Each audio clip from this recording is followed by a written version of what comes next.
来看高雄大寮的大发工业区哦，昨下晡一直拢有黄色烟，个真歹片。环保局去稽查，发现讲是一间废弃物的公司排放的利用化氮，人若输掉会有过敏的反应。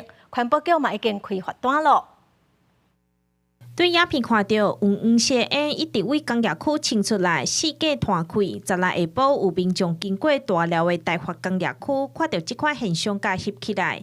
住伫遮居民讲，黄色烟是一直清，味阁真歹片，嘛有白食的头家会烦恼实在，敢会受影响，因为毋知影这是啥物气体，惊讲有毒。黑烟哦，真大，伊个吼，敢若有一些怪味。 反应槽内因加入不同产源之废液，引发硝酸剧烈反应，致产生黄色二氧化氮气体逸散，违反空污法32条规定。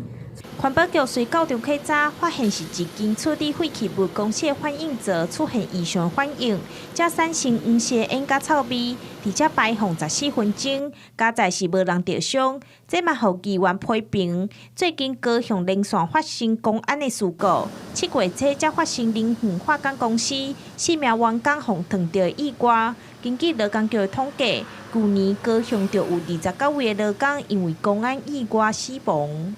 更别说呢，林园工业区的中油常常换楼，让林园的民众怨声载道。所以还是希望高雄市政府拿出金刚的手段，好好的呢来面对这些公安议题。环保局表示讲，大寮这间环保公司是头一届发生，唔那违反空污法，业者嘛无防止废弃的气体流出来，会依照废清法罚6万到1000万。